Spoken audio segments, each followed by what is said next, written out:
perkenalkan, nama saya Jiana Vika dengan NIM B111230262. Di sini saya akan menjelaskan latar belakang minuman sehat rendah gula. Perusahaan menggunakan strategi pemasaran kreatif minuman sehat rendah gula, namun klaim tersebut tidak sesuai hasil laboratorium. Kadar gula lebih tinggi dari yang disebutkan. Masalah promosi dan etika. Perusahaan ingin terlihat baik dan meningkatkan penjualan, namun konsumen sebenarnya berhak mendapat informasi yang jujur dan jelas. Kalau klaimnya tidak benar, itu bisa menjadi iklan yang menyesatkan. Reaksi konsumen dan masyarakat. Awalnya iklannya menarik banyak orang, tapi setelah konsumen sadar, muncul kritik dan pertanyaan tentang kejujuran perusahaan. Dampak pelanggaran etika. Perusahaan dituduh tidak jujur dan melanggar etika. Hal ini membuat kepercayaan konsumen menurun dan citra perusahaan rusak.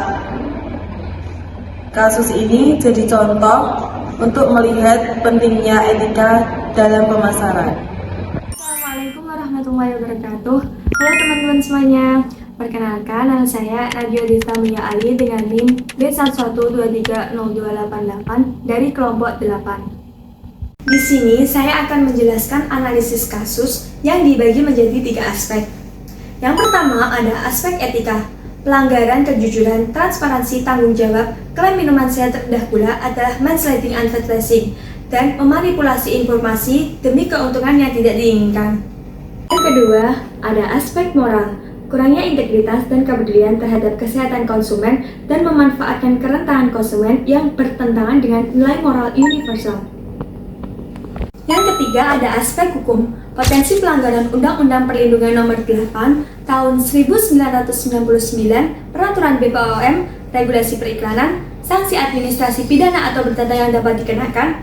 Perusahaan tersebut melanggar ketentuan klaim ilmiah dan larangan iklan menipu.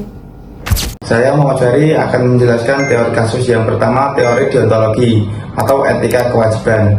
Kejujuran adalah kewajiban moral mutlak. Klaim palsu melanggar prinsip moral dasar walau bertujuan meningkatkan penjualan. Yang kedua, utilitarianisme. Tindakan dilihat dari manfaat terbesar bagi banyak orang. Keuntungan perusahaan jangka pendek mengorbankan kepentingan konsumen lebih luas.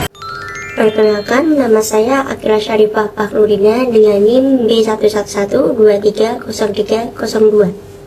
Saya di sini akan menjelaskan tentang kode etik yang dilanggar, yaitu dibagi menjadi 5 bagian.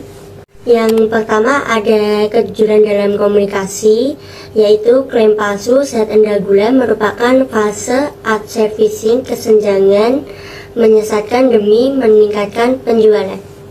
Lalu yang kedua ada tanggung jawab terhadap konsumen, yaitu gula tinggi beresiko kesehatan, terutama bagi penderita diabetes atau diet gula. Perusahaan biasanya mengabaikan kewajiban moral perlindungan konsumen.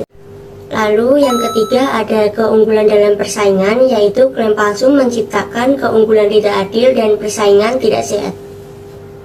Lalu yang keempat ada transparansi dan akuntabilitas, yaitu kurangnya keterbukaan mengenai kandungan gula dan klaim produk.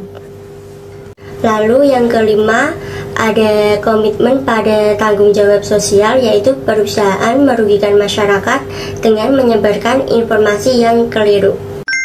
Perkenalkan, saya Dinda Triapsari, NIM B111230307. Berikutnya, saran dan rekomendasi etis agar kasus yang sama tidak terulang. Pertama, memastikan kebenaran klaim produk. Setiap klaim produk wajib diverifikasi dengan uji laboratorium agar tidak terjadi misleading yang menyesatkan konsumen. Kedua, menegakkan kode etik pemasaran. Setiap pegawai pemasaran wajib mengetahui bahwa kejujuran dan akurasi informasi merupakan kewajiban moral dan profesional. Yang ketiga, review dan pengawasan materi iklan. Sebelum dipublikasikan, materi iklan harus direview oleh tim pemasaran, legal, dan quality control untuk memastikan bahwa tidak ada informasi yang keliru ataupun manipulatif.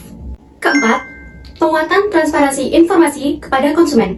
Perusahaan perlu mencantumkan komposisi dan nutrisi produk secara lengkap untuk membantu konsumen membuat keputusan secara sadar. Kelima, pelatihan etika bisnis dan kepatuhan. Perusahaan perlu mengadakan pelatihan rutin untuk meningkatkan pemahaman pegawai tentang etika pemasaran dan risiko iklan menyesatkan. Keenam, penguatan budaya kejujuran dan tanggung jawab. Perusahaan perlu menanamkan nilai kejujuran dan tanggung jawab yang bisa dimulai dari teladan pimpinan. Ketujuh, penyediaan mekanisme whistleblowing. Hal ini ditujukan agar karyawan dapat mengungkap potensi pelanggaran tanpa takut adanya pembalasan. Terakhir, audit internal maupun eksternal. Hal ini ditujukan untuk memastikan kepatuhan terhadap aturan dan etika perusahaan, serta membantu menemukan risiko dan memberi perbaikan agar kesalahan yang sama tidak terulang. Perkenalkan, saya Michael Zombri Maluman Tobing. Saya ingin menjelaskan empati dalam studi kasus. Yang pertama, perusahaan gagal memahami dampak emosi dan kesehatan konsumen. Yang kedua, tidak mempertimbangkan konsumen yang berkebutuhan khusus seperti diabetes. Yang ketiga, kurangnya empati dan menurunnya kepercayaan publik. Selanjutnya ada materi organisasi profesi yang terkait. Yang pertama, Indonesia Marketing Association yang bertujuan untuk memberikan pedoman terhadap konsumen. Yang kedua, Dewan Periklanan Indonesia yang bertugas untuk mengawasi iklan yang menyesatkan. Yang ketiga adalah Association Perusahaan Periklanan Indonesia yang bertugas untuk mengawasi iklan yang menipu.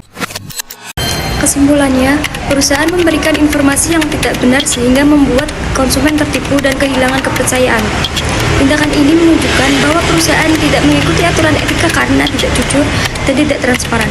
Oleh karena itu, perusahaan perlu lebih jujur, terbuka, dan bertanggung jawab agar kepercayaan konsumen bisa kembali pulih.